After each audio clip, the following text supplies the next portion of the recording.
Le révérend Raoul Wafo est le pasteur principal et fondateur de l'église Le Temple de la Foi, qui compte aujourd'hui plus de 3000 membres en Côte d'Ivoire et un nombreux peuple sur la planète. Il est représenté aujourd'hui au Burkina Faso, au Cameroun et aux États-Unis. Arrivé en Côte d'Ivoire en 1998 par la foi, il passe ses premières nuits dans une gare à Abidjan pour ensuite être recueilli par des réfugiés dans des conditions très précaires. Par le biais de la révélation divine et de la puissance de l'évangile, Dieu a transformé cette situation pour faire du révérend Wafo un entrepreneur, un chef d'entreprise et un coach au succès remarquable. Depuis, le révérend Wafo s'est lancé dans la création de richesses et il est passionné de transmettre ses connaissances et sa riche expérience à cette génération en suscitant un leadership nouveau.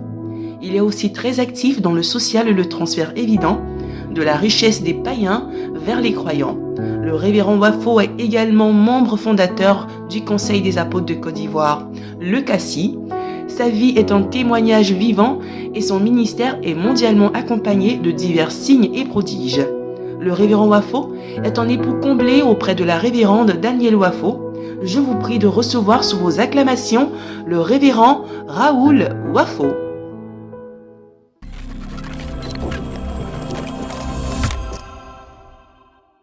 Amen, que Dieu soit loué.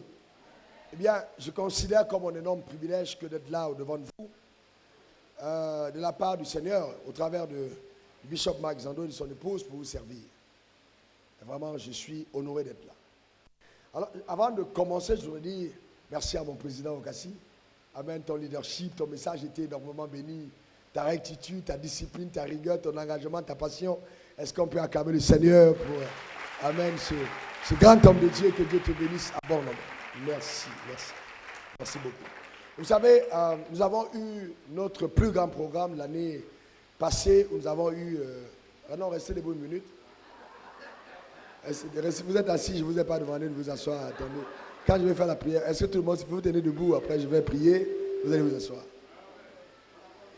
Alors, on a eu notre plus grand programme, et qu'abord, chaque année, en fin d'année, nous invitons les hommes de Dieu. Souvent, on a ce défaut de ne pas trop s'écouter les uns les autres. C'est un défaut. Mais j'avais écouté le bishop Mark Zando développer quelque chose en moins de 5 minutes. Et tout de suite, j'ai su qu'il y avait un trésor qu'il transportait. Nous l'avons invité. Et je vais vous dire la vérité. Nous avons été énormément bénis. Et alors, richement.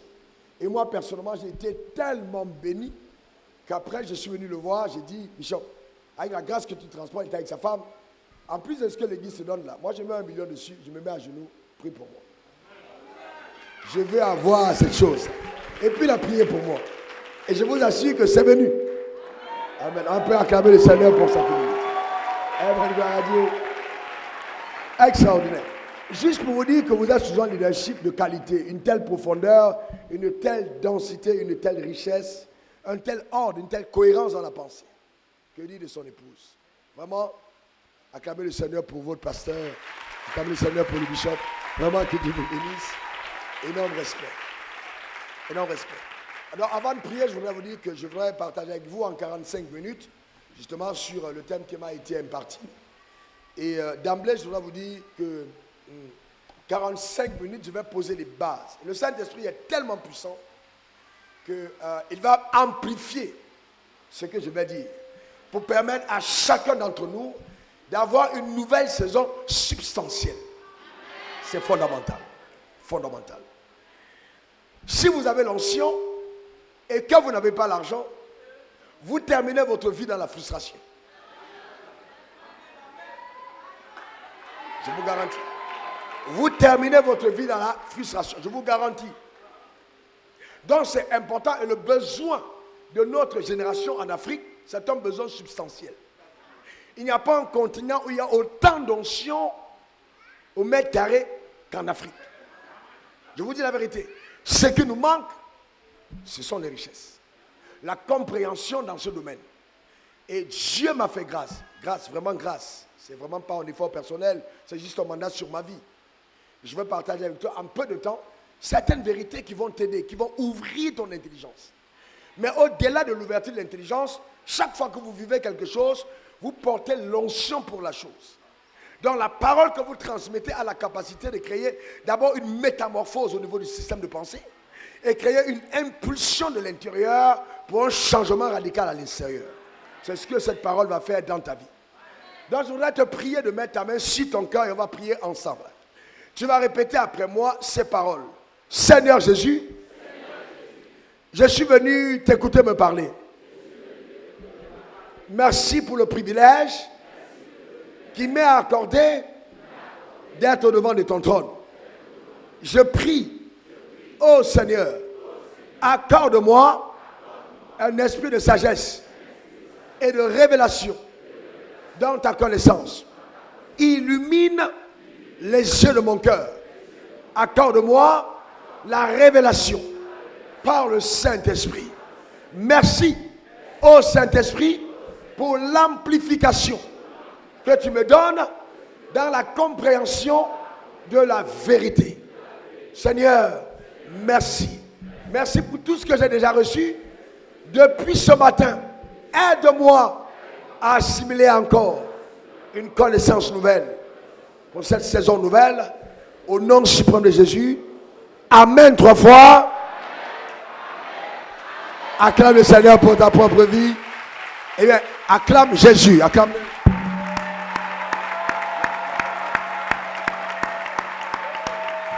Alléluia. Est-ce que vous savez que souvent acclamer, et même généralement, devrait être l'expression de la foi que nous avons au projet de Dieu pour nous et de sa capacité d'accomplir ce qu'il nous a dit. Acclame même si ce que tu attends, tu n'as pas encore vu. Acclame véritablement. Pousse des cris de joie dans la présence de Dieu. Il dit, je connais les projets que j'ai formés sur vous, des projets de paix et non de malheur, pour vous donner un avenir et de l'espérance. Que Dieu soit loué. Merci Seigneur pour ce moment. Au nom suprême de Jésus. Amen. Tu peux t'asseoir dans sa présence. Amen. Amen. Amen. Quelle richesse à cet autel. Nous sommes bénis. Une nouvelle saison substantielle. Et vous savez que, en ce qui concerne les saisons, spirituellement parlant, les saisons spirituelles ne sont pas déterminées par l'agenda du calendrier. Mais elles sont déterminées par une révélation nouvelle. Donc je ne peux pas prétendre entrer dans une nouvelle saison si je n'ai pas eu une révélation nouvelle. La révélation précède la nouvelle saison. C'est fondamental. Maintenant, en ce qui concerne le domaine que nous allons traiter, la révélation doit provoquer dans ta vie une action conséquente. C'est-à-dire t'amener à agir conséquemment à ce que tu as écouté, entendu, compris, assimilé. Sinon, cette révélation n'apportera rien dans ta vie. Dans Jean 10, il est écrit, le volant ne vient que pour dérober, égorger et détruire. Moi, je suis venu afin que les brebis aient la vie et qu'elle soit dans l'abondance. Donc, dans la pensée de Dieu, la mort de Jésus à la croix n'a pas été simplement une œuvre qui consistait à nous amener au ciel. Ou aller au ciel, c'est extraordinaire, c'est fabuleux, c'est fantastique. D'ailleurs, c'est bien d'avoir en pensée que nous sommes pèlerins sur la terre. Il ne faut jamais l'oublier. Cependant, nous avons une mission à accomplir sur terre. Nous avons une responsabilité. Il est écrit dans Ephésiens 2, verset 10, vous êtes mon ouvrage, que j'ai recréé en Christ Jésus, pour les bonnes œuvres que j'ai préparées d'avance, afin que vous les pratiquiez. Donc il y a un mandat, il y a une mission, il y a une tâche que le ciel a rattachée à ta vie, dont ton existence révèle un plan de Dieu qui est en marche par toi. Il y a quelque chose que Dieu veut faire dans cette génération, qu'il va accomplir au travers de ta vie. Cependant, l'accomplissement de cette responsabilité passera aussi par le fait d'avoir les ressources matérielles et financières te permettant d'atteindre les objectifs que le ciel t'a assignés. C'est fondamental. Et beaucoup de personnes entre nous, nous citons Jean 10, mais nous ne comprenons pas profondément ce que ça veut dire. Il dit, Le voleur ne vient que pour dérober, égorger et détruire. D'ailleurs, Romains 3, verset 23 dit, tous ont péché et ont été privés de la gloire de Dieu. Donc, la gloire, Dieu a conçu l'homme dans la gloire. Toi et moi, nous avons été créés dans la gloire. Dans la pensée initiale de Dieu, l'homme, au commencement, Dieu l'a conçu dans la gloire, Dieu l'a manifesté dans la gloire. C'est pour ça qu'on parle du jardin d'Éden, qui était un endroit paradisiaque, glorieux, où il y avait, c'était la gloire simplement. Et la gloire est multifacette. La gloire n'est pas simplement la densité de la présence de Dieu, mais elle est aussi la richesse, elle est aussi la puissance, elle est aussi la dignité, elle est aussi l'honneur, elle est aussi la considération, elle est aussi la réputation, elle est aussi la louange que tu suscites quand les gens te regardent à l'égard de Dieu. C'est-à-dire ta vie est tellement éloquente que les gens sont obligés de louer Dieu parce qu'il arrive dans ta vie. Je lève ma main vers le ciel, je décrète d'éclat établi sur ta vie. Au nom suprême de Jésus, que cette année ne passera pas, que les personnes qui ont douté de la capacité de Dieu d'agir en regardant ta vie se rendront compte qu'ils se sont trompés. Ta manière de dire Amen m'embête. Alors je voudrais que pendant cet enseignement, quand je dis Amen, tu dis bien Amen. Parce que Amen donne l'autorisation légale de l'action des anges dans ta vie. Et dans ces paroles déclarées sous l'onction vont mobiliser les forces angéliques. Donne-moi ton meilleur Amen. Donc la vie que nous menons sur terre est d'abord une vie spirituelle. La vie est spirituelle, elle est d'abord spirituelle. Donc la vie que nous menons, elle est spirituelle. Nous sommes spirituels et la vie est spirituelle. Donc tout part du spirituel vers le naturel et non l'inverse. Même si dans le fonctionnement normal de la société, on a tendance à nous faire croire que la vie part du naturel. Non, ça part du spirituel. D'abord. Donc si vous maîtrisez le spirituel, vous maîtrisez la vie. Et cependant, en 1995, quand Dieu m'a parlé pour la première fois, justement, des choses, en 1997, des choses que je traite avec vous en ce jour, il m'a dit, si tu veux changer un homme, il faut changer son système de pensée. Donc, en fait, tout part de notre système de pensée. Le système de pensée. Et le diable le sait. Il sait que s'il a muselé ton système de pensée, il t'a tenu captif. D'ailleurs, quand le diable possède ton système de pensée, il te permet toi-même d'être artisan de ta destruction. Il n'a plus besoin d'agir. Tu deviens toi-même un autodestructeur de ta vie.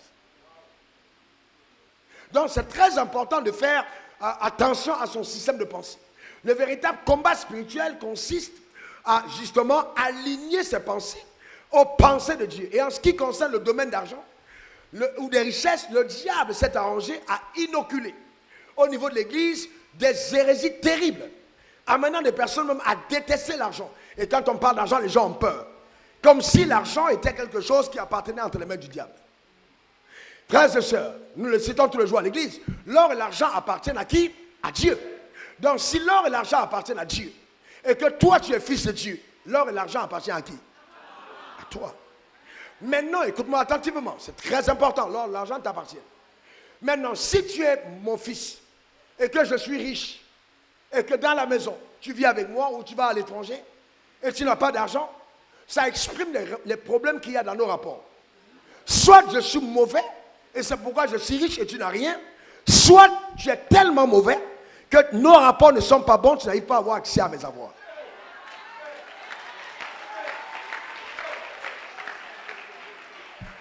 Donc je ne peux pas simplement dire, ouais, dans tous les cas, j'ai reçu Jésus, je vais au ciel. Jésus n'a pas dit que aller au ciel était la seule mission.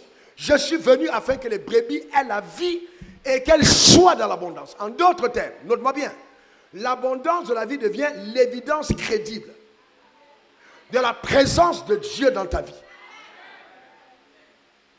Donc si il n'y a pas d'abondance dans la vie, on peut remettre en cause ta nouvelle naissance. Je suis venu afin que les brebis aient la vie et qu'elles soient dans l'abondance. Donc nous ne pouvons pas continuer d'avoir une philosophie où nous exaltons la pauvreté, où nous excusons le fait que nous n'ayons pas. Non, nous sommes enfants de Dieu. Galates 3, verset 7, reconnaissez donc que ceux qui ont la foi sont fils d'Abraham. Galates 3, verset 29, si donc nous sommes fils, nous sommes aussi héritiers de cette promesse qui s'obtient par la foi. Bien, eh bien, et un héritage pour toi. Quelqu'un me donne le meilleur des amens. Éphésiens 1, verset 3, béni soit le Père de notre Seigneur Jésus-Christ qui nous a bénis et il nous a comblés de toutes sortes de bénédictions spirituelles dans le lieu céleste en Christ. Donc en fait, il n'existe pas de pauvres dans le royaume des cieux. Ta manière de dire amen m'embête. En fait, vous savez, le drame c'est que dans notre classification de la richesse, nous avons toujours pensé que la richesse matérielle est la première. C'est pas vrai. Hein? La richesse matérielle dans mes études personnelles, je la mets en 4e position. La première richesse est la richesse spirituelle. La richesse spirituelle est plus importante que la richesse matérielle. La richesse spirituelle est la plus fiable. La richesse matérielle est moins fiable. Pourquoi? Parce qu'un braqueur peut avoir l'argent. Mais un braqueur ne peut pas avoir la révélation de Dieu.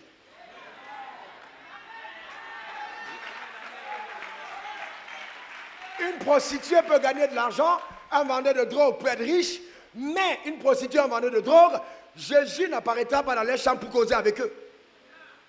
Ils ne sont pas assis avec Christ dans le lieu céleste. Donc la dimension spirituelle est celle que nous devons valoriser. Cependant, on ne doit pas s'arrêter à ça. On doit continuer. On doit continuer. Donc quand on est riche, 3 Jean 2, bien-aimé mon soeur, est-ce que tu prospères à tous égards et sois en bonne santé comme prospère l'état de ton âme. Donc si ton âme a prospéré, l'évidence c'est que la prospérité doit affecter tous les autres compartiments de ta vie. Donc elle doit être visible et rayonnée de l'extérieur. En d'autres termes, la vie part de l'intérieur vers l'extérieur. Et beaucoup pensent que la vie part de l'extérieur vers l'intérieur. C'est très faux. Elle part de l'intérieur vers l'extérieur. Et pas le contraire. Donc si elle part de l'intérieur, je fais attention à mon système de pensée. Donc, tu iras au ciel. Dis à ton voisin, je vais aller au ciel. Encore, je vais aller au ciel. Vous savez, aller au ciel, ça met quelque chose d'extrêmement fabuleux. Et nous tous, on va y aller. Mais c'est dangereux d'aller au ciel sans jouir de la plénitude de toute l'identité que Dieu donne à ceux qui sont sauvés. Je veux donc, par l'enseignement que je te donne, te donner certains systèmes de pensée qui vont favoriser le transfert. Ce sont des ordres de virement. Pour que ce qui est au ciel revienne sur la terre. Parce que tu n'es pas au ciel, tu ne vas pas acheter, tu ne vas pas commercer, tu as besoin d'argent sur terre. Dis à ton voisin, j'ai besoin de cette richesse sur terre. Non, déclare-le bien. Encore une 3e fois. Eh bien, je suis d'avis avec vous que les personnes qui ont parlé pendant longtemps de cette affaire de prospérité ont abusé du peuple. Mais en étudiant ma Bible, je me suis rendu compte que c'est tout à fait normal, parce que même la terre n'a pas commencé avec la lumière, mais avec les ténèbres. Il faut toujours que le mensonge précède pour que la vérité soit éclatante. Donc on ne doit pas avoir peur de dire ce qui est vrai, parce que les gens prêchent ce qui est faux.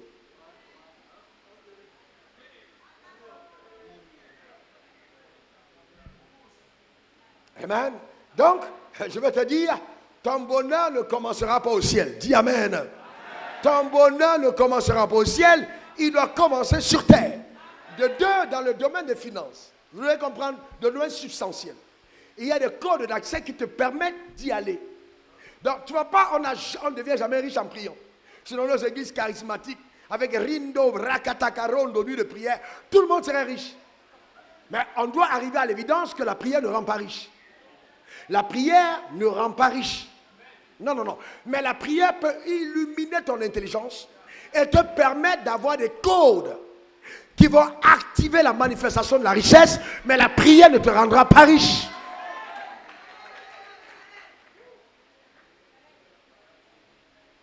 Donc, en plus de la prière, tu dois apprendre à faire d'autres choses. J'espère que le temps me permettra de parler de quelqu'une d'entre elles, que tu comprennes. Voyez, notre Dieu que nous avons est un Dieu intelligent. Deuxième point, un autre raisonnement, pas le deuxième, que je voudrais qu'on comprenne, c'est le diable, sachant que le domaine des richesses est tellement important, il nous a fait croire que si on fait les affaires, c'est diabolique. Donc, qu'est-ce qu'on fait quand on voit quelqu'un? Pourquoi? On va passer au faux, c'est un homme d'affaires. Frère, je vais montrer quelque chose dans la Bible. C'est un homme d'affaires. Ah non, non, non. Est-ce que c'est normal qu'un pasteur fasse des affaires? Le problème, c'est que quel est ta norme? Quand on parle de norme, est-ce que la norme est une norme religieuse ou c'est une norme scripturelle, une norme de la pensée de Dieu? Faites attention, la religion ment. La religion corrompt. Seule la vérité libère. Et la vérité est dans la parole. Ce n'est pas ce que je pense, ce n'est pas ce que quelqu'un d'autre pense, c'est ce que Dieu pense. Quand Dieu a créé l'homme au commencement, il met l'homme dans le jardin, il le bénit, il dit sois fécond, multiplie, assujetti, remplis, domine. Ça c'est quoi? On dit sois fécond, c'est-à-dire accouche ce que tu as. Le premier homme avait en lui les gènes d'un businessman.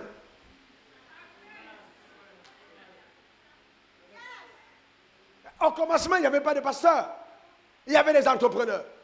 En chacun d'entre nous, si nous découlons d'Adam, nous avons des chromosomes d'entrepreneuriat. Parce qu'on découle de la même personne. Adam était un entrepreneur. D'ailleurs, Jésus va dire, clairement, regardez le contexte. Regardez ce texte. Matthieu 25, verset 27. Il y a celui à qui il a donné des talents, il dit, ah, tu te plains, moi j'ai donné 5 à l'autre, il a ramené 5. J'ai donné 2 à l'autre, il a ramené 1. Mais toi, donne-moi ton rapport. Il dit, ah non, maître, je sais que toi tu es méchant. Dans Matthieu 25, non, vraiment, j'ai pris ton talent, je suis allé le garder. Alors Jésus dit, ah bon, tu as gardé mon talent où? À la banque. Jésus lui dit, mais, ah bon? Tu as caché mon talent où? Chez moi. Il dit, mais non, si je te donne mon talent, il ne fallait pas le gagner chez toi. Il fallait l'amener au moins à la banque. Au moins, quand je serai revenu, ça m'aurait donné un peu d'intérêt. Donc, ça veut dire que Dieu est un Dieu intéressé. Chaque fois qu'il te donne quelque chose, il veut que la chose se multiplie. Il faut que la chose se multiplie.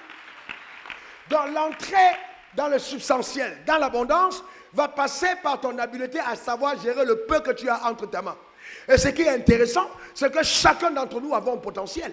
Et souvent ignoré ou alors négligé. On a tous un potentiel.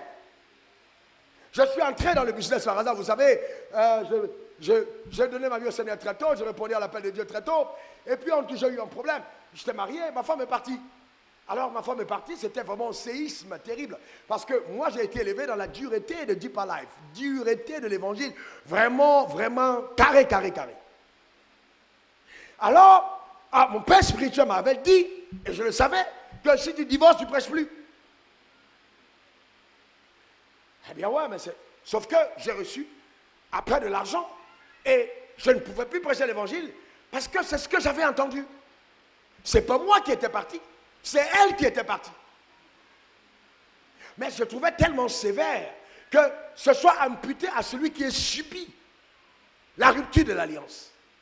Entre-temps, j'avais des rapports qui m'amenaient jusqu'à ce qu'elle était gaine. Pour accuser le témoignage, j'ai été encouragé par mes pères et je suis revenu dans le ministère.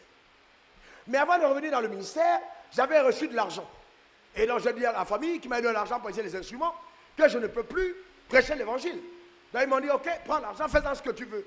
Alors j'ai pris l'argent et j'ai commencé à prier. J'ai dit, Seigneur, qu'est-ce que j'en fais? Parce que la notion d'intégrité est indispensable pour que Dieu t'amène loin financièrement. Quand quelqu'un te donne l'argent pour acheter un micro, achète le micro, n'achète pas autre chose. Si ton mari te donne l'argent pour la popote, ne prends pas une partie pour acheter les boucles d'oreilles. C'est du vol. Tu dois être intègre. Ah ouais. Intégrité. Non, mais vous savez, ça paraît difficile. Mais la Bible dit, celui qui est fidèle en peu de choses, d'accord, on lui confie les véritables. Donc même dans l'argent de poche, dans les popotes de la maison, tu dois être même à la fin du mois de dire à ton mari, voici ce qui est resté.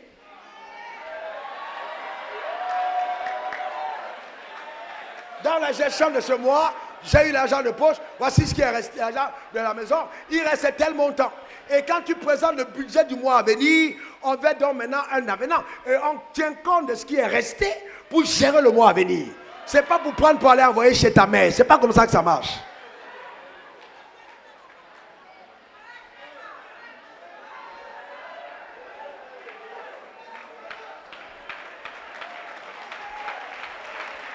Maintenant, ce qui t'a été donné pour argent de poche, c'est l'argent de poche. Ça s'appelle l'intégrité. Et dans le domaine des finances, si tu n'es pas intègre, tu passes à côté de ce que le Seigneur te réserve. Même dans l'intégrité, on voit beaucoup de personnes dans nos églises. Oh Seigneur, bénis-moi. Oh Seigneur, bénis-moi. Je reviens sur le message tout à l'heure, sur la partie où on était. Bénis-moi. Et puis Dieu te donne 10 millions. On te donne 100 millions. Tu prends, tu as 10 millions de dîmes à apporter à l'église. Tu dis non, dans tous les cas, les 10 millions là, vraiment, je vais donner 5 millions au pasteur, je vais partager 5 millions pour le monde. Est-ce que Dieu t'a dit de partager sa dîme? Tu n'es pas responsable de la gestion de la dîme. La dîme, c'est le fruit, le noyau. Le noyau d'un fruit, on ne le mange pas parce qu'il est amer. Seule la terre a la responsabilité de redonner à ce noyau de la vie.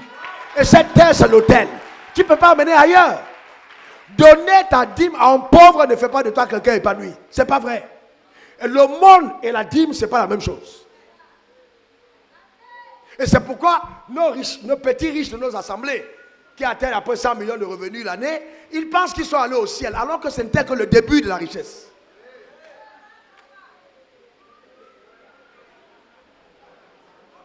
Je vais plus loin.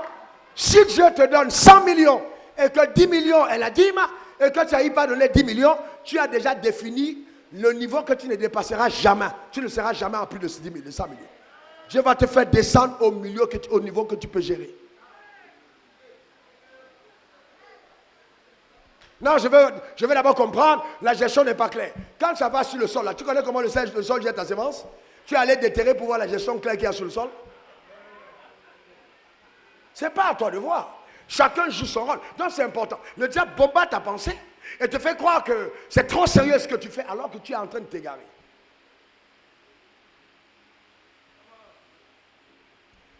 Et il fallait prendre mon argent et le donner au banquier. En d'autres termes, frère, vous tous qui avez plus de 10 millions en banque, vous êtes en train de démontrer que, excusez-moi, vous n'avez pas d'idée.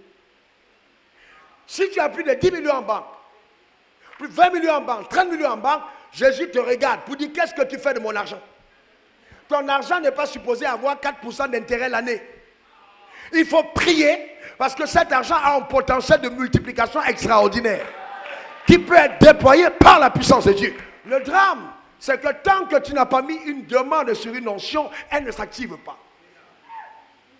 Elle pète là, mais elle ne se manifeste pas. Il faut que tu mettes une demande. J'ai prié, j'ai dit Seigneur, qu'est-ce que je fais avec cet argent? Il m'a dit, multiplie-la. Multiplie cette ressource. Multiplie-la. Et c'est comme ça que, en priant, quelqu'un est venu me voir. Ah, pasteur, j'ai un besoin. Je vends mon restaurant. Est-ce que tu peux prier pour moi? Très bien. Et puis je vais prier. Le Seigneur me dit, demande d'abord combien elle vend. Je vends le restaurant à tel prix. J'ai dit, ok, très bien. J'ai dit, mais et si c'est moi qui achète? Pasteur, si c'est toi, je casse le prix. Non, j'achète. Souvent, la richesse vient, elle cogne à ta porte. Mais ton système de pensée, elle cogne à ta porte en sujet de prière. Et ton système de pensée suce ton énergie. Au lieu que tu saisisses l'opportunité, tu passes ton temps à devenir intercesseur alors que Dieu t'envoyait l'argent.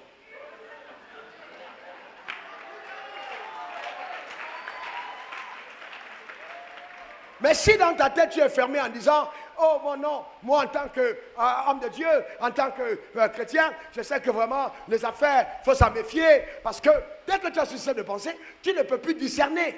Parce que l'environnement de ton système de pensée va corrompre ta perception. Tu ne vas pas voir les choses comme tu devais les voir. Revenons à Dieu. Revenons à Dieu. Parce que souvent, il faut bien que nous arrivions à une bonne assise. Comment est-ce que Dieu s'est appelé quand il a apparu à Moïse? Il a dit quoi? Il a donné deux noms. Premièrement, je m'appelle, je suis. Le deuxième nom, il a dit, je suis. Voilà.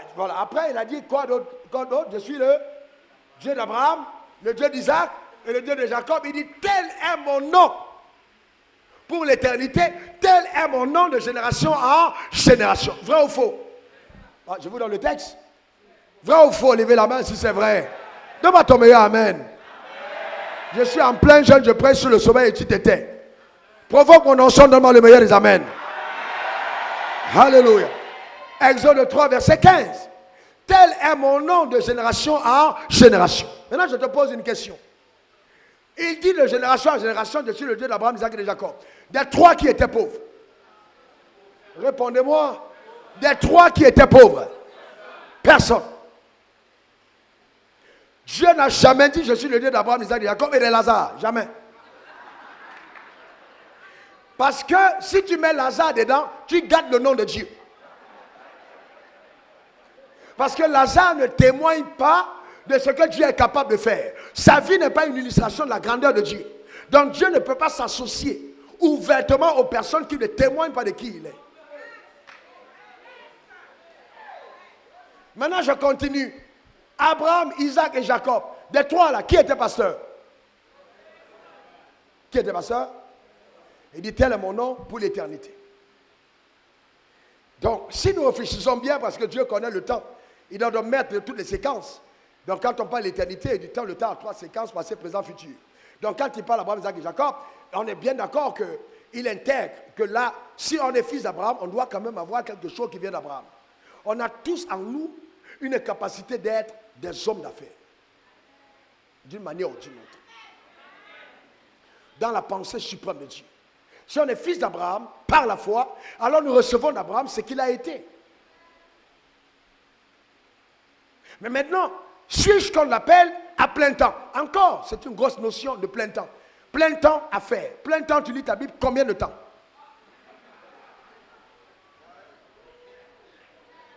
Je suis à plein temps. Tu lis ta Bible combien de temps? Je vais vous dire une chose. Plus j'ai commencé à travailler dans les affaires, mieux j'ai commencé à comprendre Dieu. Pourquoi? Parce que Dieu, quand il a écrit la Bible, Dieu n'a jamais été pauvre. Qui le sait? Qui sait que Dieu n'a jamais été pauvre? Et que Dieu, lui, voit la pauvreté de loi, il n'a jamais été pauvre et il ne sera jamais pauvre. Donc quand il a écrit la Bible, la mentalité, la psychologie qu'il avait, c'est la psychologie des riches. Donc même quand tu lis la Bible, quand tu es pauvre, tu comprends moins Dieu. Parce que dans sa logique, il est écrit dans la perspective du riche.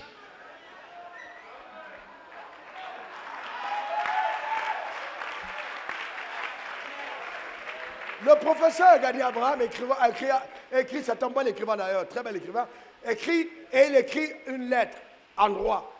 Je ne suis pas juriste, je ne comprendrai pas la plénitude de ce qu'il dit. Il y a des thèmes à l'intérieur qui vont m'échapper parce qu'il y a un parfum de droit dans ses écrits. Donc pour bien le comprendre, je dois être initié au droit. Donc l'initiation au droit fera que quand je lis ces lettres, je comprends ce qu'il voulait dire. Donc quand Dieu t'amène à la richesse, quand tu ouvres les épîtres, tu dis waouh, maintenant j'ai compris. Quand il dit il n'y a plus de plaisir à donner qu'à recevoir, tu comprends. Parce que ça, ce n'est pas une parole qu'on peut comprendre. Le pauvre comprend qu'il faut recevoir. Je lève ma main vers le ciel, je décrète établi cette année dans ta vie. Tu feras partie de ceux qui donneront, qui vont s'aimer au nom suprême de Jésus. Parce que Dieu t'amène à une autre dimension. Donne-moi ton meilleur Amen. Amen. De la même manière, écoute-moi attentivement, que l'onction de Dieu ici, par le bishop Mazando, on a des boiteux qui marchent, on a des sourds qui entendent. Cette même onction agit sur cet hôtel. Alors je parle des personnes parmi vous, vendeuses de beignets, vendeuses d'arachides, vendeuses d'eau, petit commerce, d'ici 3 ans, l'église que nous voyons ici, le Roc, te comptera parmi les personnes multimillionnaires. Ta manière de dire Amen m'embête. Quelqu'un dise encore Amen. Quand ton homme est spirituel et qu'il fait un programme et qu'il met une séquence du programme, il est déjà en train de répondre à l'attente que Dieu a pour la communauté. Dans cette séquence qu'a mis le bishop, c'est une ouverture pour les personnes que Dieu appelle dans ce canevas, dans ce couloir. Si c'est un couloir, reçois cette grâce dans le nom suprême de Jésus. Donne-moi 3 bons Amen. Alléluia. Amen. Donc dis, je n'ai pas peur. Dis encore après moi, je n'ai pas peur. Encore, je n'ai pas peur. Car je sais que la grâce de Dieu me suffit. Encore, je n'ai pas peur. Car je sais que la grâce de Dieu me suffit. J'ai été créé à l'image de Dieu.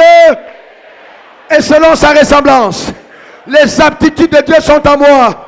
Je peux réussir. Et je vais réussir. Je décrète, je déclare et j'établis. Je n'ai pas d'alliance avec la pauvreté. Je n'ai pas d'alliance avec l'échec. J'ai une alliance avec le succès, avec la réussite, la prééminence de mon partage. Je suis la tête et non la queue. Je suis en haut et non en bas. Mais touche la tête, mal. Je suis béni. Je suis sage et intelligent. Je prospère dans le couloir de mon appel au nom suprême de Jésus. Donne-moi 3 bons Amen. Alléluia. Amen. Dieu va tellement agir dans ta vie que tu deviendras un cas d'étude pour les sorciers.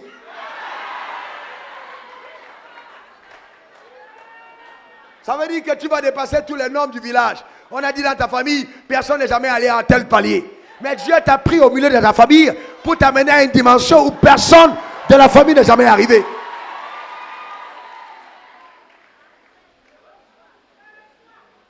Vous savez, il y a des moments où tu es dans ta réunion de la famille, il y a une réunion de famille, on ne t'appelle même pas. Tu es absent, on ne sait même pas que tu es présent, que tu es absent ou pas. Mais ça va changer, je dis ça va changer.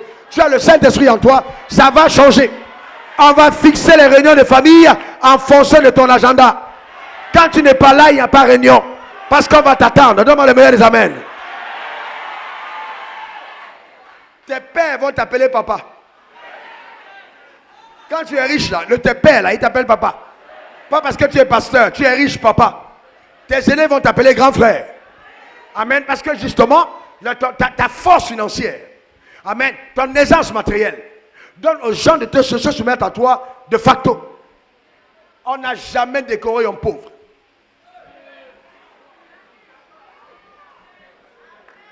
Donnez-moi un jour, on a donné une médaille de pauvre. Pour passer les pauvres, médaille d'honneur de pauvreté. C'est jamais arrivé. D'accord? Dis, je ne suis pas pauvre. Encore, je ne suis pas pauvre. Maintenant, je touche rapidement le potentiel que tu as. Le drame, c'est quoi? Comme je dis, la vie part de l'intérieur vers l'extérieur. C'est que tu dois faire un voyage intérieur pour découvrir qui tu es aux yeux de Dieu. Donc, il y a une différence entre l'identité factuelle et l'identité prophétique. Factuellement, tu peux être une secrétaire, tu peux être un pasteur, mais prophétiquement, c'est tout autre chose. Donc, l'identité factuelle n'est pas toujours la même que l'identité prophétique. Et l'identité factuelle peut migrer selon le temps pour t'amener à l'aboutissement de l'identité prophétique. Quand il dit à Jérémie, Jérémie, avant que tu sois devant ta mère, je te connaissais. Avant que tu ne sois sorti, je t'avais consacré, je t'avais établi prophète des nations. Jérémie n'est pas devenu prophète à 10 ans.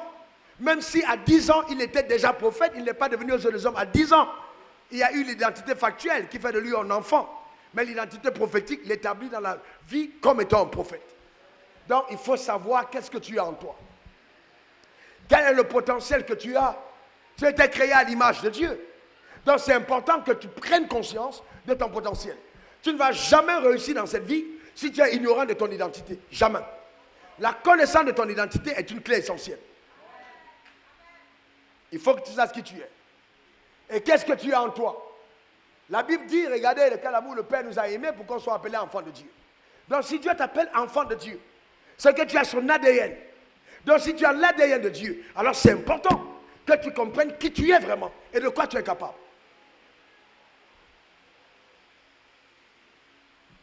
Je crois en l'éducation. Quand vous m'écoutez parler, vous savez que c'est quelqu'un d'assez assis intellectuellement. Mais cependant, je vais vous dire une chose. Il faut faire très attention. Dans le domaine de la richesse, l'intellect n'est pas ce qui prime. La révélation est au-dessus de l'intellect. Et c'est pourquoi il est important pour nous de le comprendre. Ah ouais, je ne suis pas allé à l'école. Ah non, j'ai juste un CEPE. C'est pas grave. C'est pas grave. Dieu est capable de t'amener dans un couloir, un secteur où tu es tellement puissant sans avoir eu de diplôme. Ton silence m'embête et ça m'inquiète. Donne-moi le meilleur des amens. Le fondateur de Facebook, Mark Zuckerberg, il n'a pas eu de diplôme universitaire. Pas du tout. Mais ce gars arrive au G20, les présidents s'asseyent pour l'écouter. S'il ferme son entreprise 2 jours, le monde est en panique. C'est ce qu'on appelle avoir de l'influence. Steve Jobs n'a pas eu de diplôme universitaire. Mais quelle puissance avec Apple. Même Bouygues, Martin Bouygues, n'a pas de diplôme universitaire, mais regardez, il met et défait les présidents dans toute l'Afrique. Il n'a pas de diplôme universitaire. Mais il a une puissance financière. Bill Gates, il n'a pas de diplôme universitaire. Mais ce sont des personnes qui sont allées à un certain niveau. Ça veut dire que le potentiel qui est en toi ne peut pas être limité par le fait que tu n'aies pas eu de diplôme universitaire. Le diplôme universitaire va ouvrir ton intelligence. Mais, écoute-moi bien, je vais te faire une démonstration qui peut être choquante. Souvent, mais pas tous, ceux qui vont jusqu'à l'agrégation ont souvent démontré qu'ils n'étaient pas assez intelligents.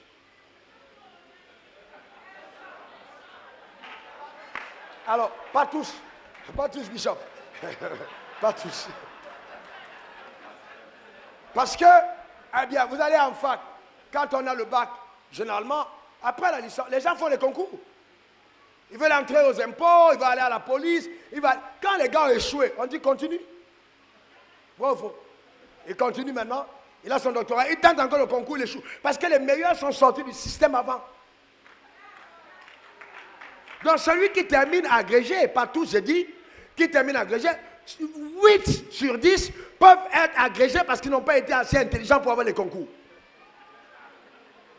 Donc ça ne veut pas dire que celui qui a eu l'agrégation est plus futé divinement que celui qui n'en a pas eu. Et le drame, c'est que ceux qui vont donc pédagogiquement amener les autres à devenir des agrégés n'ont pas l'intelligence de ceux qui sont devenus commissaires. Donc quand on est dans un désordre pareil en termes d'organisation sociétale, vous devez comprendre qu'avoir Dieu c'est un avantage. Avoir Dieu c'est un avantage parce que Dieu te parle du potentiel que tu as. Et vous savez, toute richesse que vous créez part d'une idée. Quelqu'un dit après moi, idée. Encore idée. Une troisième fois, idée. Quand vous prenez par exemple cette église ici, ben, il faut avoir une idée pour faire ça. Je suis arrivé, j'ai dit, ouais, Max Zando, tu es fort. Il faut avoir une idée. Est-ce que vous comprenez? Un frère, j'ai dit, Bishop, c'est fort, tu as une idée. Donc ça part d'une idée que quelqu'un a reçue, qu'il a entretenue, qu'il a traduite en action. Et c'est après ça maintenant que nous voyons ce que nous voyons. Donc toutes les fortunes partent d'une idée. Tout part de l'idée.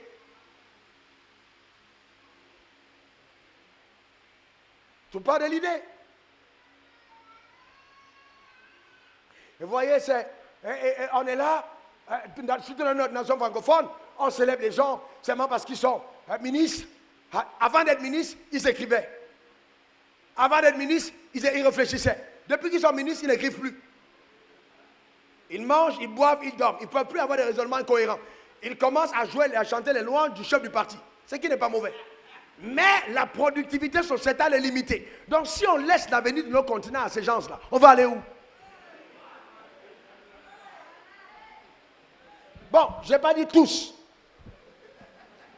Cependant, certains. Mais il faut qu'on aille droit. Ils sont très peu qui gagnent leur intégrité intellectuelle, morale, quand ils arrivent à des positions. Pourquoi? Parce qu'ils sont arrivés à des positions sans avoir eu le préalable que toi et moi nous avons.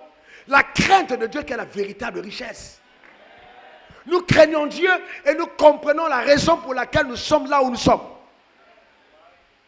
Donc, obtenir la richesse n'est pas notre poursuite. Servir Dieu, c'est ça notre but. Alors, tu dois comprendre ceci. Quelqu'un dit après moi la motivation. Encore la motivation. Dans le royaume des cieux, la motivation est plus importante que l'action. Quelle est la raison pour laquelle je fais ce que je fais? Quelle est la raison pour laquelle je veux gagner l'argent que je vais gagner? Quel est le battement qu'il y a dans ton cœur? Vas-tu gagner cet argent parce que tu veux servir aux intérêts du royaume, ou tu veux gagner cet argent simplement parce que tu veux te faire valoir? Et c'est pourquoi dans nos églises en général, dans le monde francophone, on a très peu de gens qui sont des vrais donateurs.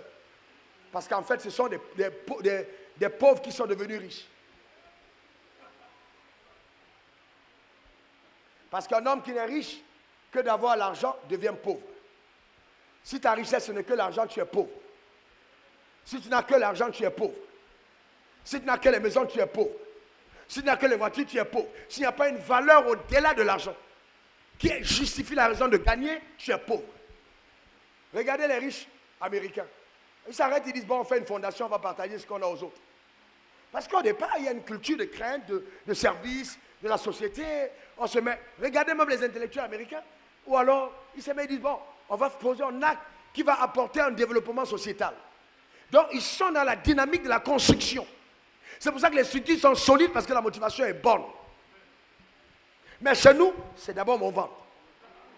C'est d'abord ce que je gagne. Dans le royaume des cieux, fais attention. Dis après moi, motivation. Encore motivation. Dieu m'a dit un jour, quand je lui ai posé la question après un moment de jeûne, pourquoi les gens sont si pauvres à l'église? Il dit, mes yeux parcourent la terre et je cherche un homme à qui je ferai confiance, à qui je peux confier mes richesses et qui pourront apporter ça là où je voudrais qu'il apporte sans se compromettre. Sans compromission. Que quelqu'un dise, je ne vais pas me compromettre. Que quelqu'un le déclare encore, je ne vais pas me compromettre.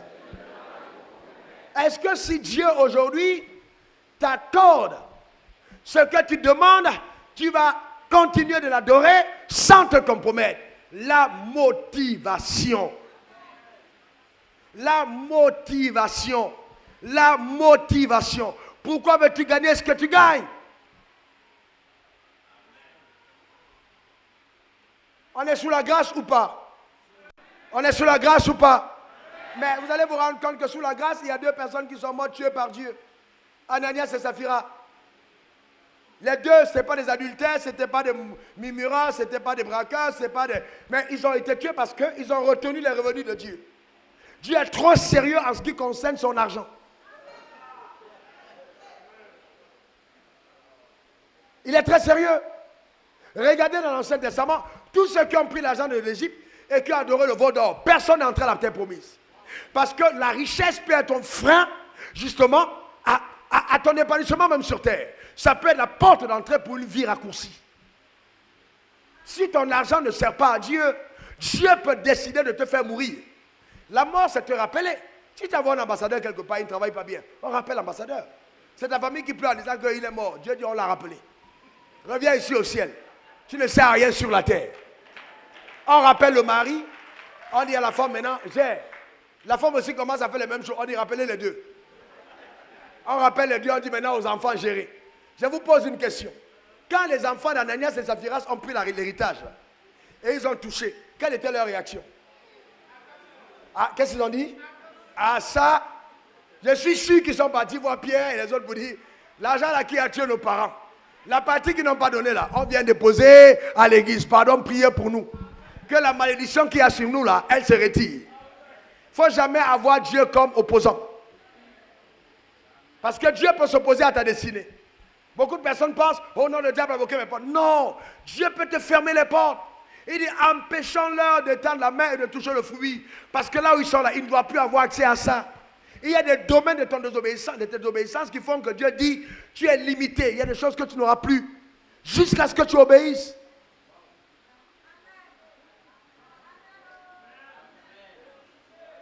Est-ce que vous savez que quand vous voyez, par exemple, quelqu'un qui prêche le même message, longtemps, à un certain moment, vous sentez qu'il est faibli dans l'onction et que l'argent est arrivé, souvent l'infidélité à l'argent te fait faiblir spirituellement. Même la dimension de visitation de grâce sur ta vie, elle baisse. Elle baisse parce que tu es infidèle. Donc, comme Dieu dit, si tu as été infidèle avec la richesse, je ne te donnerai plus les richesses spirituelles qui sont plus importantes. Donc, écoute, je te limite là, jusqu'à ce que tu te répandes.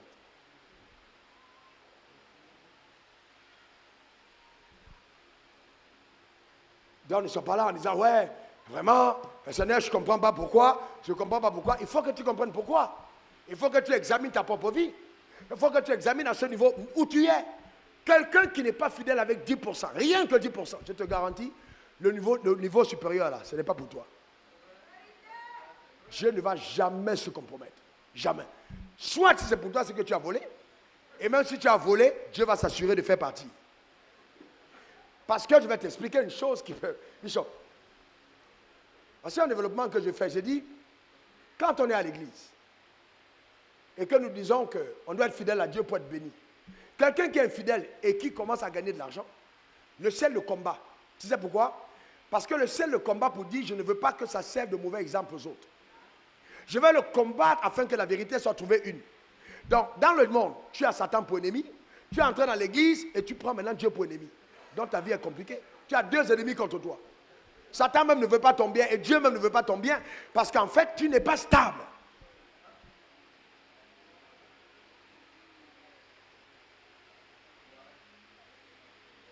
Donc tout dépend de toi.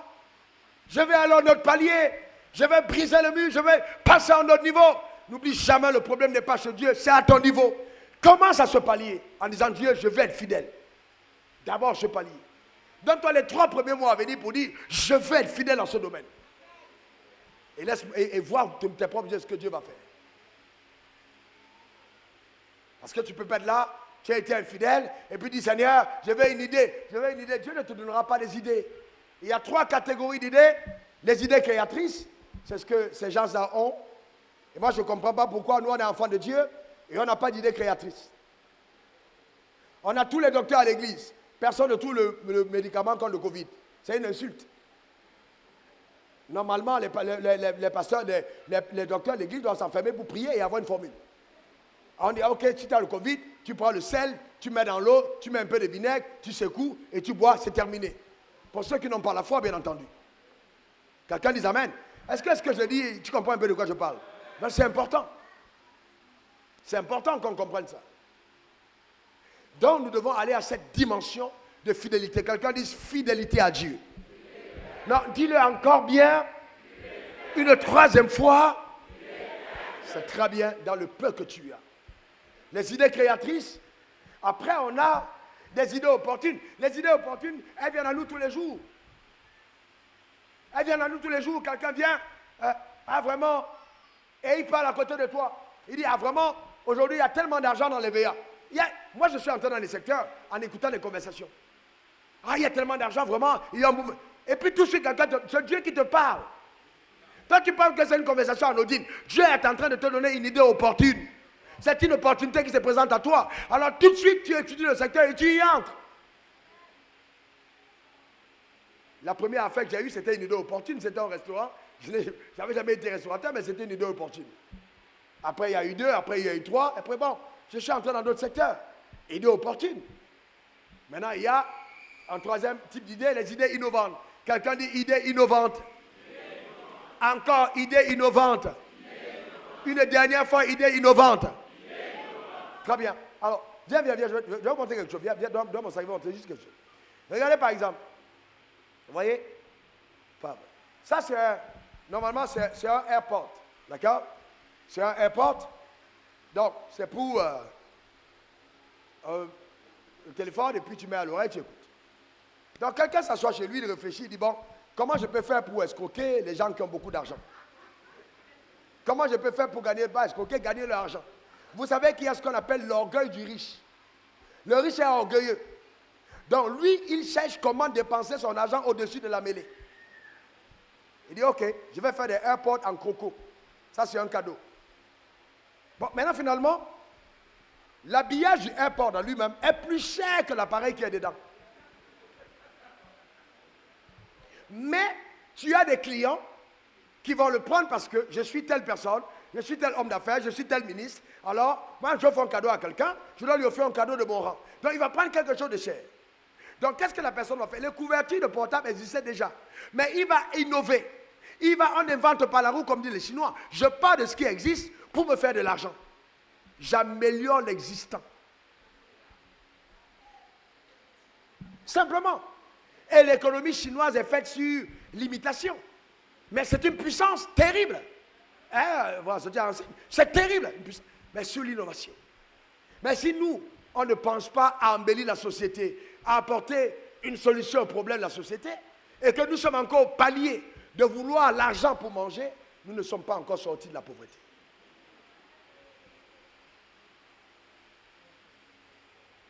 Alors que Dieu a fait de toi quelqu'un qui doit apporter des solutions aux problèmes dans la société. Je lève ma main vers le ciel.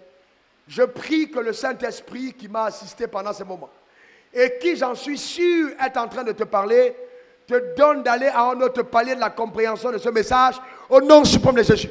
Et que ce que tu dois faire en cette saison, que Dieu te donne la capacité d'y arriver au nom suprême de Jésus.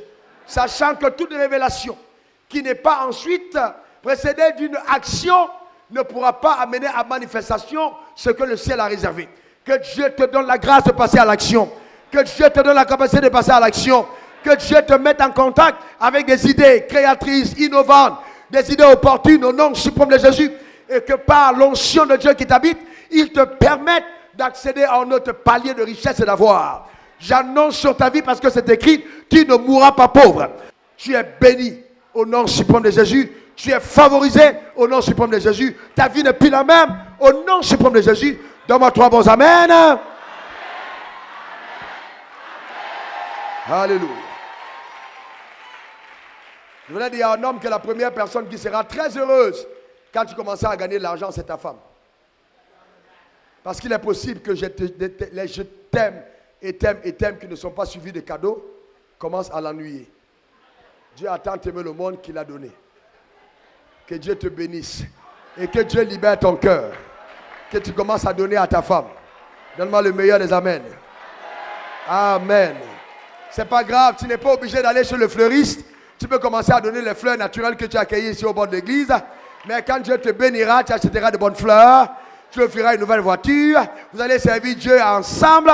Amen. Tes enfants iront dans les bonnes écoles. Amen. Il dit lorsque tu bâtiras et habiteras de belles maisons, n'oublie pas l'Éternel ton Dieu, car c'est lui qui te donnera la force de prospérer et d'acquérir ses richesses. Dieu n'est pas un tyran. Il veut que tu vives bien, mais que tu vives équilibré. Demeure comblé. Bye bye.